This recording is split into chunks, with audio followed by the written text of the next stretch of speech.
Good afternoon, ladies and gentlemen. Welcome to the first talk of the afternoon, Lifting the Veil.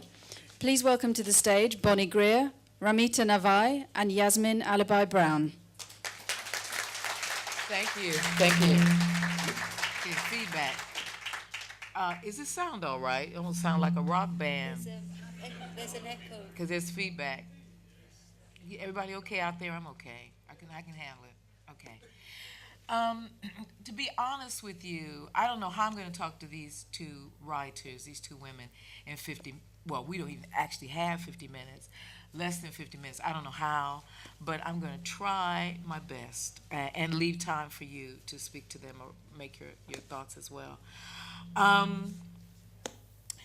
want to start with Ramita's book, City of Lies, Love, Sex, Death, and the Search for Truth in Tehran. If there are any children in here, you should need to take them out now, because I'm serious.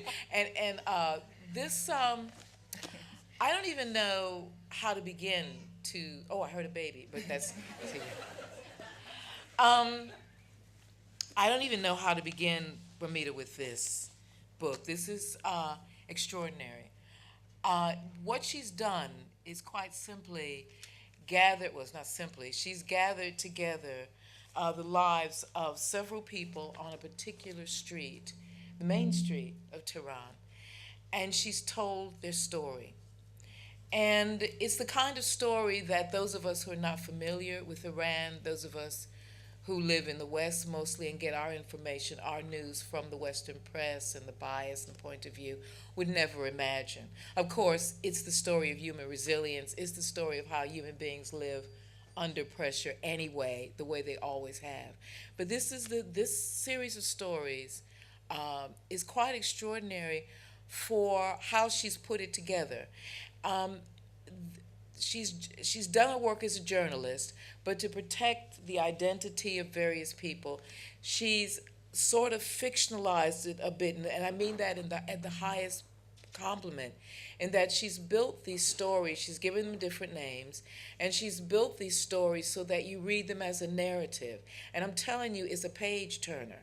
And each one of them actually could be made into a film. I mean, that is how extraordinary the achievement is. And at the same time, you know that these are stories about real people. I'm serious. It is like you do this. And it's really incredible that you've made this happen. How did you, tell us your story first of all, because your story is also a kind of encapsulation of this as well. Well, from the beginning, I was born in Iran, but grew up in London, went back to Iran to work as a journalist. So I was there from 2003 to 2006 as the Tehran correspondent for The Times. And working as a journalist in Iran, you know the red lines. So all journalists have to be really careful what they write about, because if you're a local journalist, and I was considered a local journalist, I was there on an Iranian passport, you get regularly interrogated, as I was monitored by the intelligence services, regularly interrogated.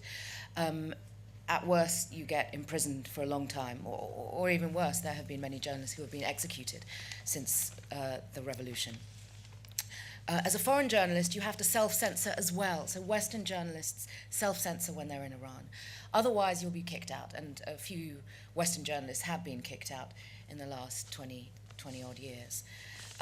So your job as a journalist, of course, is to constantly push boundaries, to push these red lines back, which I did do, and my press card was revoked. I was told why my press card was revoked. Usually they don't tell you why, but there was a kind of friendly, slightly sleazy guy in the ministry. There's a lot of sleazy guys.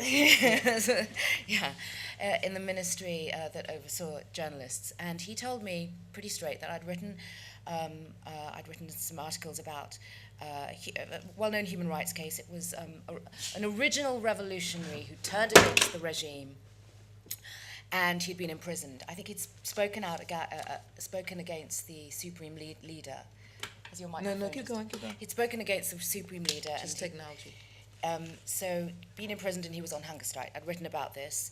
And also I'd written about this film called The Lizard. It's become a real cult classic in Iran, about this convict who escapes out of prison dressing up as a mullah And there's a scene in it where he's standing on the side of the road, and no taxi will stop for him. And any Tehrani will know that taxi drivers famously hate mullahs. In fact, if you're in a taxi in Tehran and you drive past a mullah, there's a high chance the taxi driver will wind down the window and shout all types of obscenities, usually along the lines of, you fat so-and-so, eating all our money, ruining our country.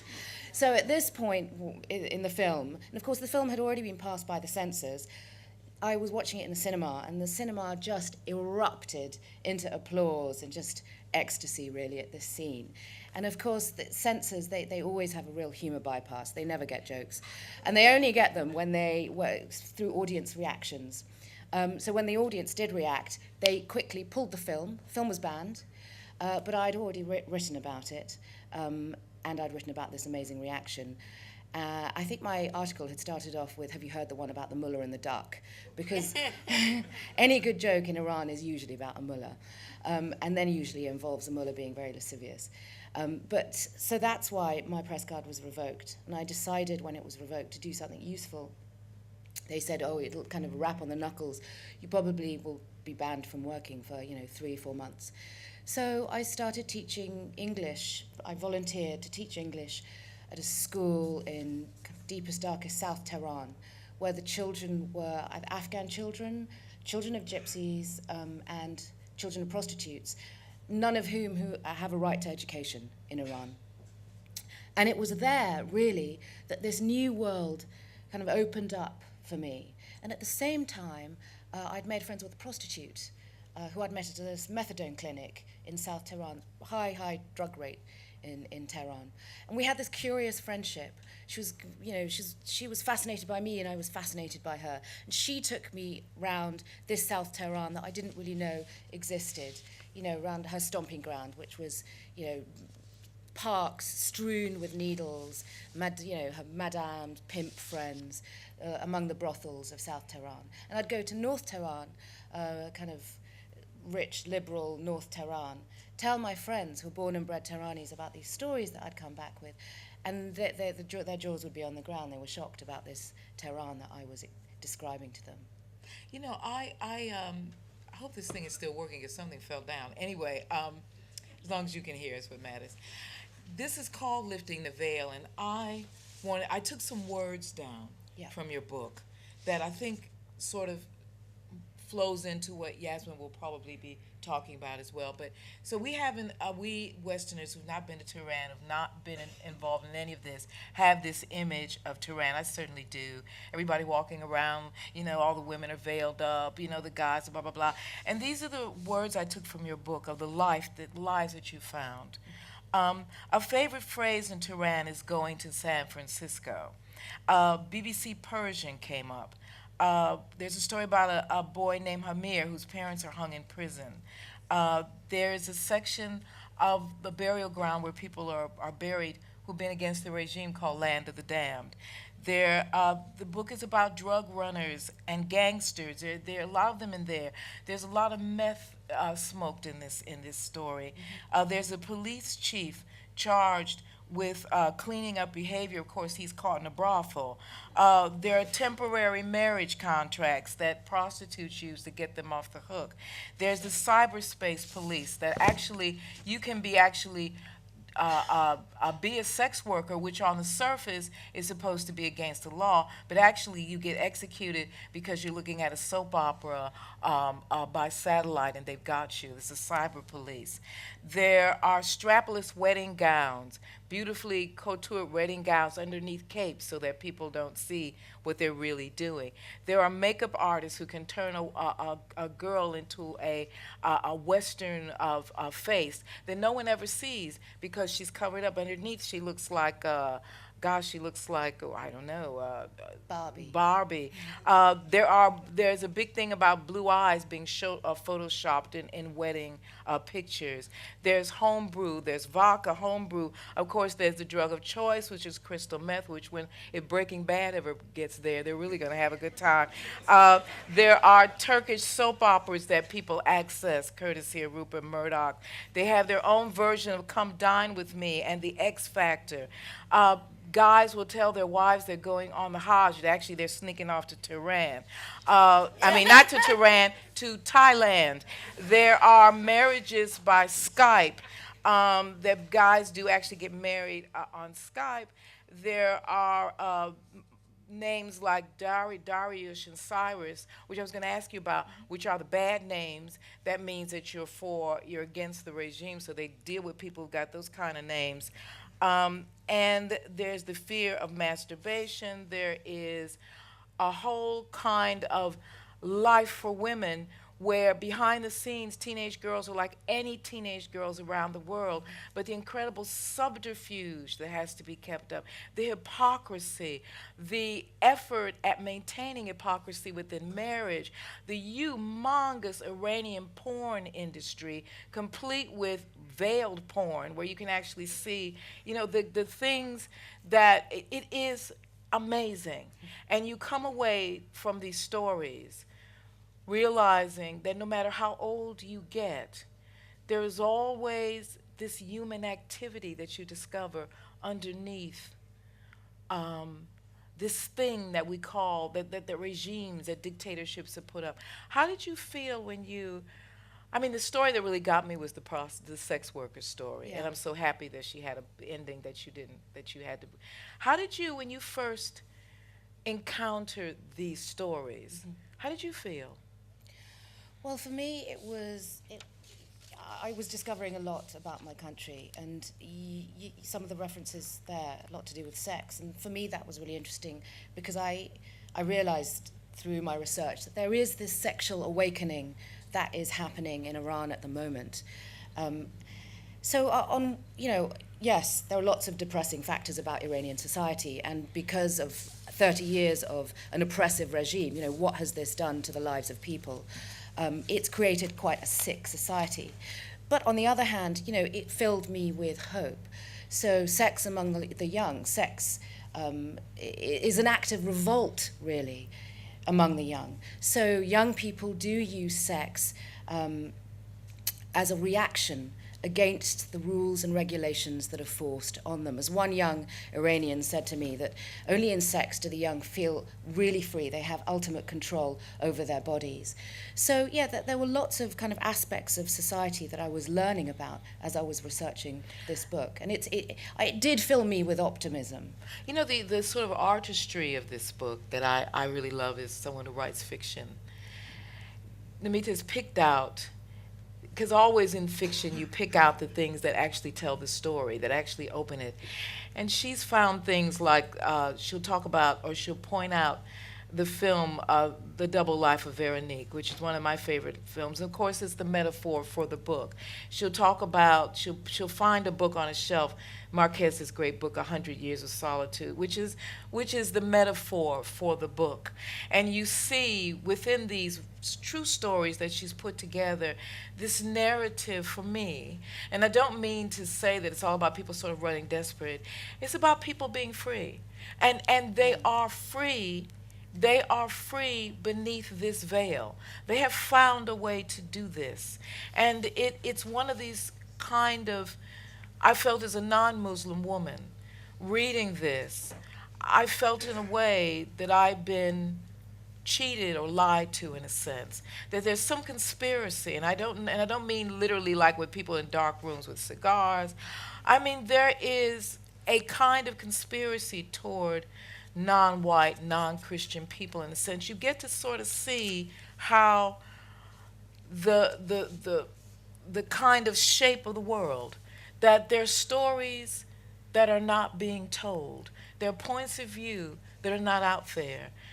And this book, in a way, you've brought those stories out there. And it's not about judging these people. It's about seeing who they really are, for sure. And I think it's a magnificent achievement. I really do. Thank you so much. Very well. My pleasure.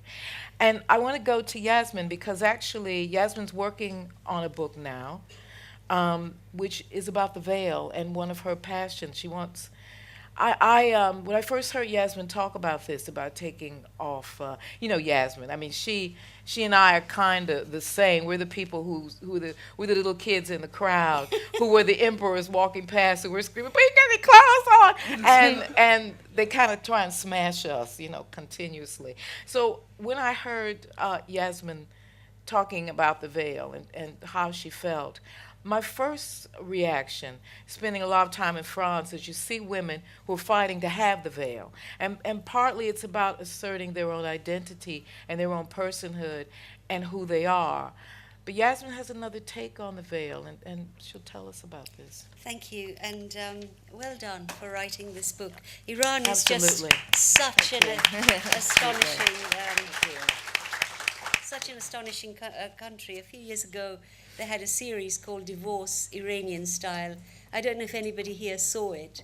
It was brilliant because these women were unbeatable. You just knew whatever they did to them, these women were unbeatable. I'll never forget the one who said, "I want to divorce him," to the mullah.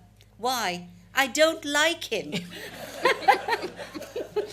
It was a really good, and I expect your book is doing the same. Absolutely. Now what I'm doing is I'm writing a very short book called Refuse the Veil. Because I come from a Muslim background, and this is my concession. But I am frightened, and I am worried, and I feel trapped, actually, in a place where, for very good reasons, liberals of all backgrounds are reluctant to criticize the fast development of the rehabilitation of the veil. They don't want to appear oppressive. They don't want to appear, Islamophobic, not a word I like, or whatever. And they also believe in freedom, the essential human need. And I, as a Muslim woman, know for a fact that this is a Saudi project and a Qatari project, that money has been poured into this project of reveiling for a good 10 to 15 years, here, in Zanzibar, in Bangladesh, in India, wherever you look. There are also women who are intelligent women who are freely choosing the veil. I no longer wish to accept that it is okay because a group of people says, "I chose it, it is my right, therefore it is okay." It is not okay. It is not okay. It is taking people of my faith back into a dark age. And so I just want to very briefly say why I don't want us to ban the veil. That's the French way, and I can't bear the French. Oh, I love that. But I can't. Though having said that, I think their school uniform rule was a good rule, if only they hadn't talked about it like a war, as if it was a war. But I do not think that we should, or we have any obligation in a free and open society, to say everything is okay. There are uniforms, there are dress codes in every walk of life. A woman who decides that she's a naturist, wants to work in a bank, probably would not be allowed to work in a bank without clothes on. And therefore, this is the opposite of being fully veiled or we have understood dress codes. And I want to say, as a Muslim woman, why we should repudiate the veil and find good, decent, and fair ways to stop what is, in my view, a return to a very bad place where societies, in Islamic societies, used to be, and then there came a flowering and a freeing up, and we're going back somewhere. And there are lots of reasons I don't have time to go into. It's to do with the current geopolitical situation, the dreadful war on terror, terrible discrimination faced by Muslims and others, let me say. It isn't just Muslims who face discrimination around the world. But my mother was of a generation which threw off the veil. In 1909, in Iran, this extraordinary country where the Islam I practice, the roots are in Persia. 1909, a group of women started a secret society on the sort of plotting to get equal political representation and freedom. The first thing they did was to say, the veil should be taken off. In 1919, in Iran, I hope I'm getting my dates right, a magazine was started called Zaman-e-Zaban, yeah? Which is the voice of women. Almost all the most extraordinary, impassioned articles were, the veil symbolizes our absence from public life, our invisibility, the power of men over our lives. In 1920, another magazine was started in Iran, which is called Giving Voice to the Iranian Woman.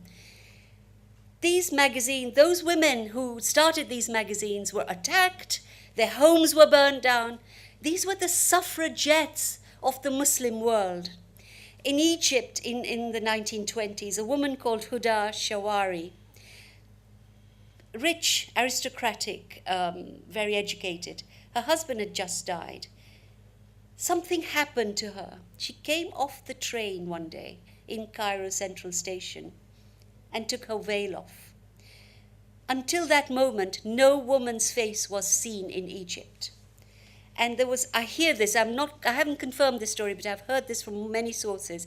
A father was on the platform with his teenage girl, also veiled. He saw Huda, who had become quite famous as a women's right. She had set up the women's union in Egypt by this time. When he saw her take off the veil, he took the veil off his daughter, and was the beginning of an extraordinary transformation. Now, even before this in Egypt, a writer called Qasim Amin, in 1889, I think it was, wrote a book in Arabic, called The Liberation of Women. And he was like John Stuart Mill. John Stuart Mill had written on the subjugation of women 20 years previously. He was the John Stuart Mill of the Arab world. And these are our histories.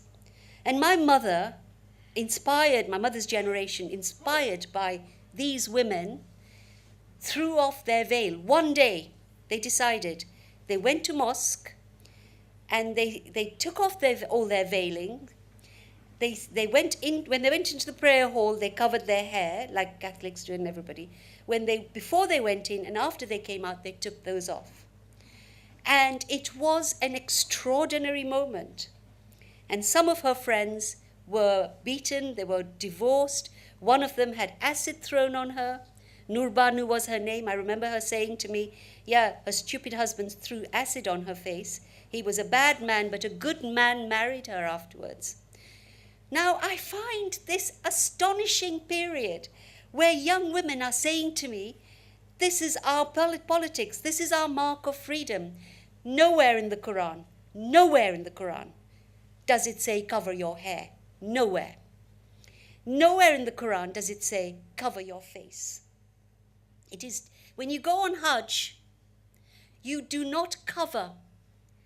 Everybody goes round the Kaaba with their faces showing in a white sheet, men and women together. So when people say it's in the Quran, it is not. It is in all the men who came afterwards, who wrote down what they thought the Prophet had said. And one of the things in the Quran, there is no compulsion in religion. Okay? So the men who came afterwards, as ever in all of our religions, decided, what else they would add on to the faith. So very quickly, let me tell you what I'm saying in the book. Even if it is your choice, yeah? If you know that in Afghanistan, women are being brutalized for not veiling, that in Algeria they were massacred on university campuses for showing their hair, that in Iran some of them are lashed. There was a woman who was lashed 90 times because she appeared in a film without her hair covered. that in Pakistan, once again, it's all coming back, and women, as sisterhood, as a sister, as a Muslim sister, you cannot choose this thing, which is such a cause of suffering around the world. To me, that is your duty. It is not your duty to say to the West, hey, you know, this is me and you'll just have to take me as I am. I understand that if you're young, but actually there's something bigger than that. And the second very important point is this. When we see these women covered up, we do not know, and we cannot know, which one of them has chosen and which one of them has been coerced. And when I see 3-year-olds, you can actually even get a baby hijab now in Shepherd's Bush Market in London, a baby hijab. It has Calvin Klein written on it, by the way. So 2 sins are being committed here.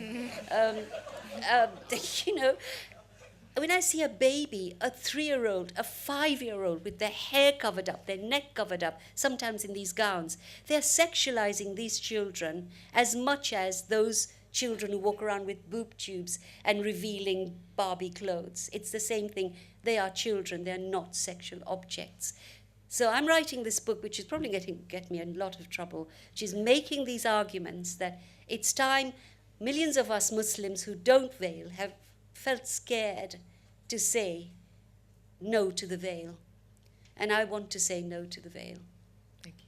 Yeah.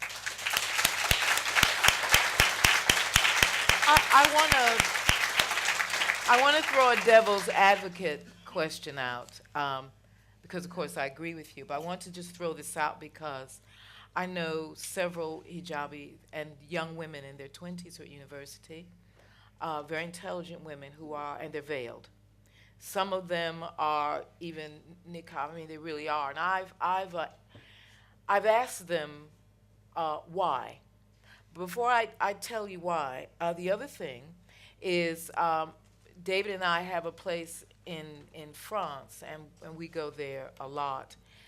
And now I'm starting to see young women on the streets veiled.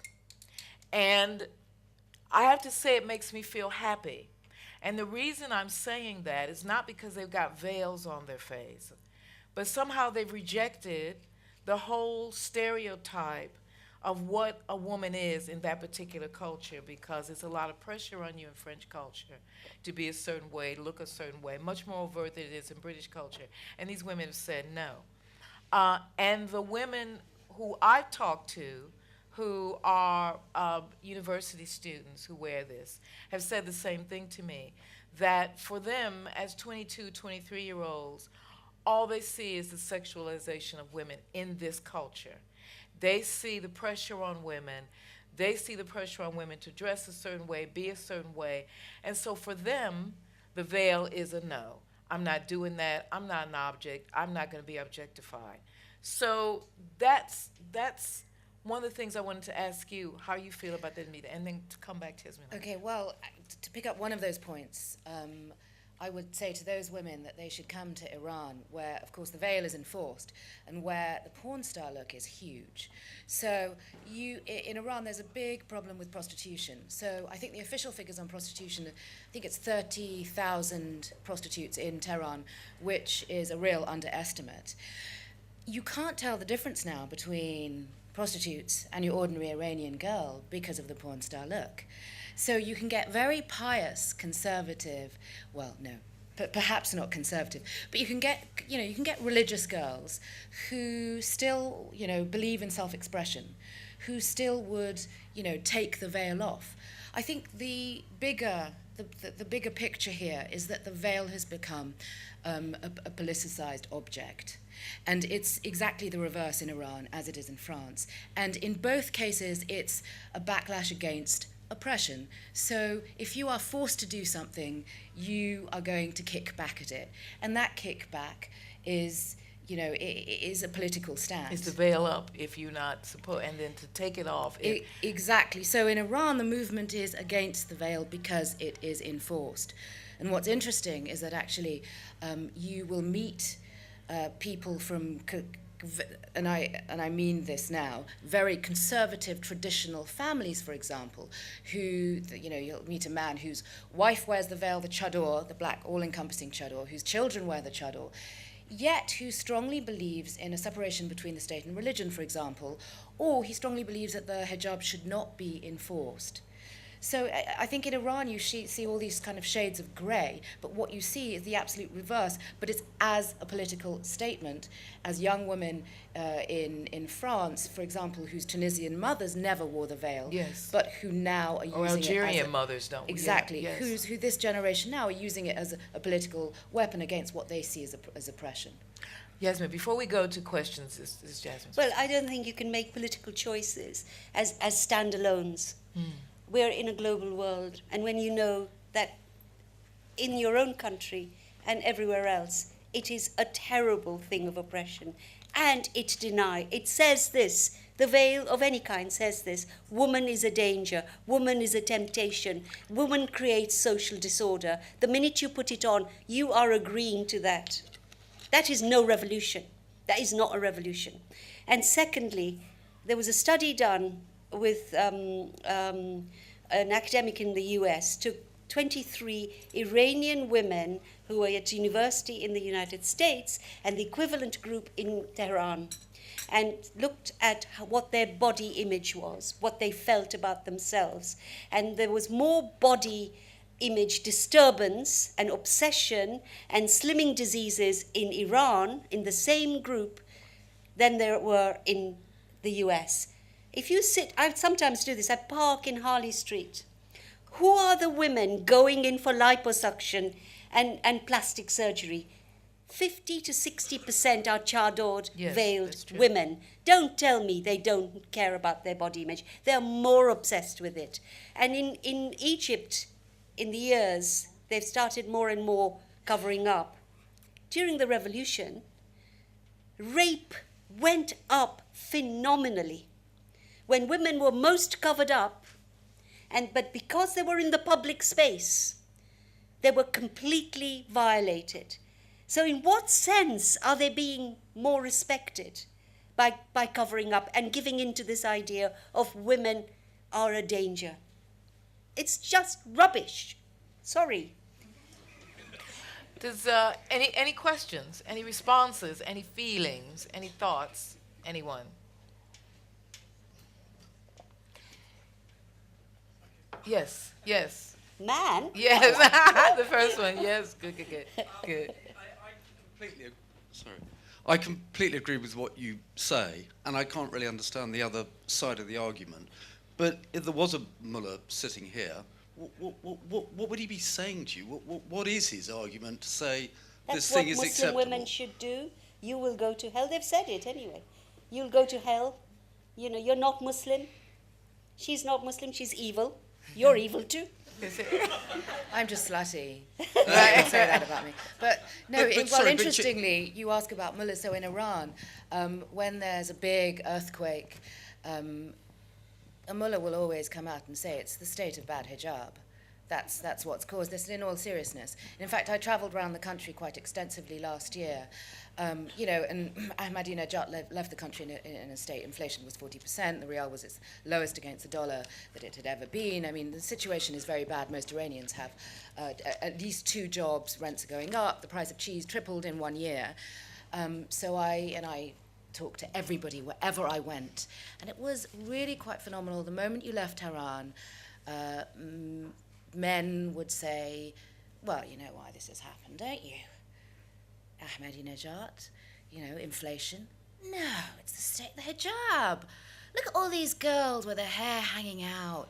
It's the disintegration of society. So what was the statement that the new president made when he tweeted the picture of the woman who won, the only woman who's ever won this, I forgot the name of this medal, but it is Fielding. the field medal, which is an extraordinary achievement for anyone. It's the medal you win under 40 for mathematics. It is an extraordinary achievement. No woman has won it before, ever, and an Iranian woman has won it. He tweeted her picture without hijab as she is when she's teaching in San Francisco, I think, or California, where she teaches. and in hijab. And what was that about, really? What was he doing? Well, first of all, the reaction to that is interesting. So, of course, this woman has won, first woman ever. I mean, it's Yes, an ever. astounding achievement, and the Iranian media are busy discussing her lack of hijab.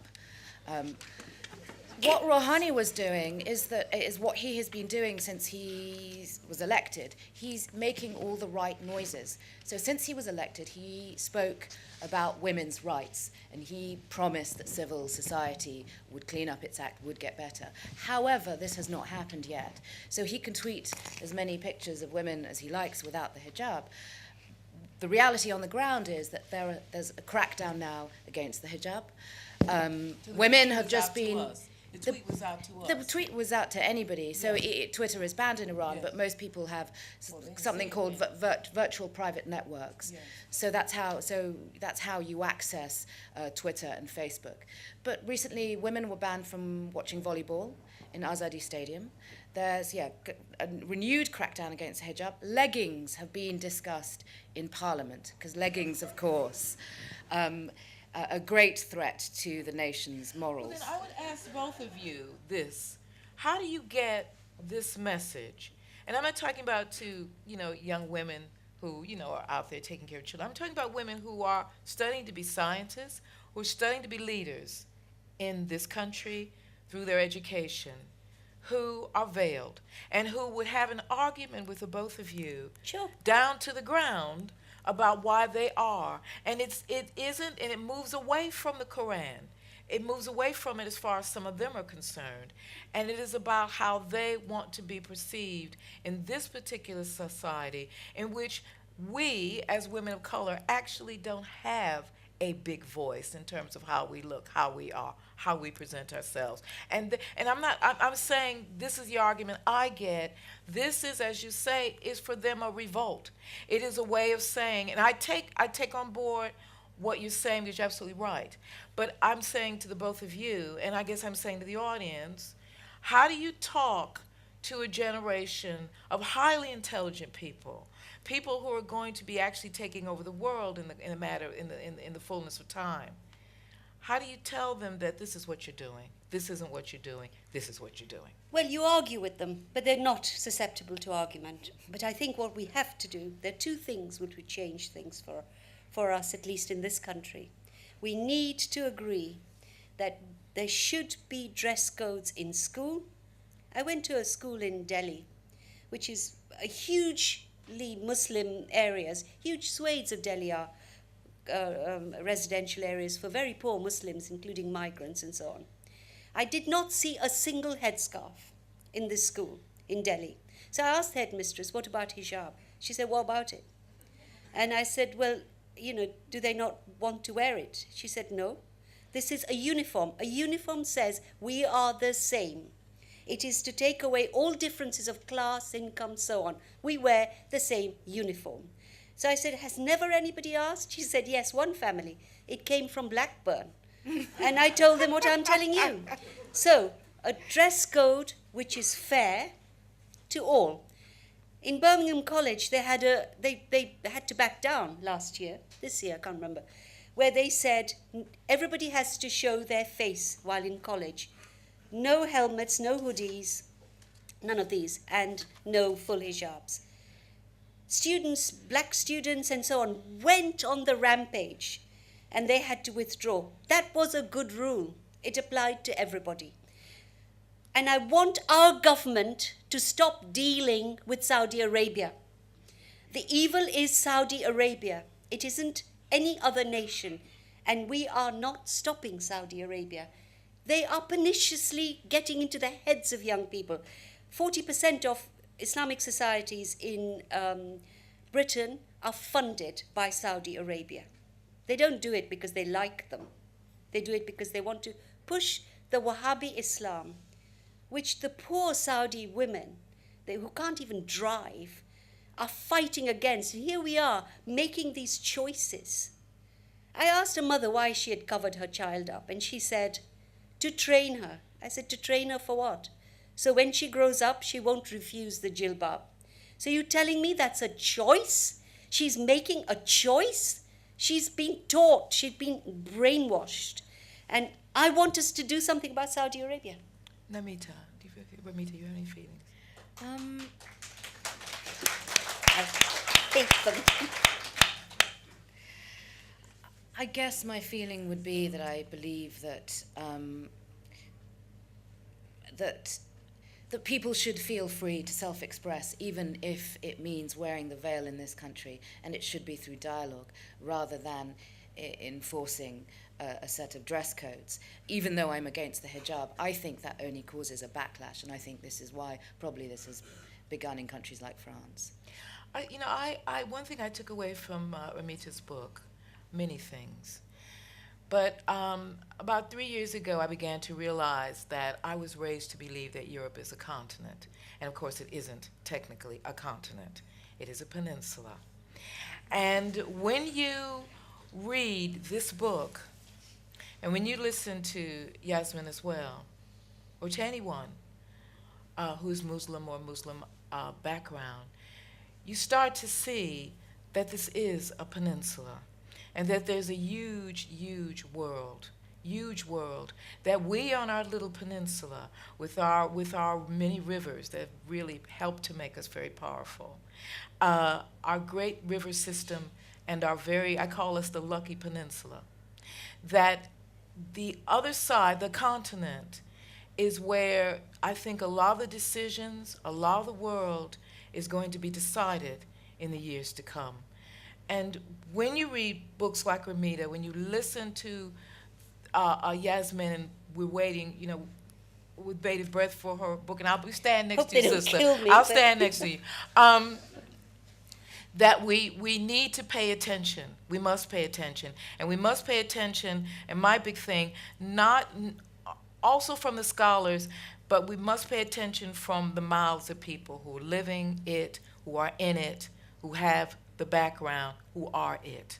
And this book will give you the voices of very, very complex people who are living ordinary lives in an extraordinary country which has had an extraordinary history and is frankly, as the Chinese would say, is I think going through a phase that we are in right now. It's moving through it, and this book will show you what it is. So if there's we've got 5 more minutes. Anyone have anything to say? Yes.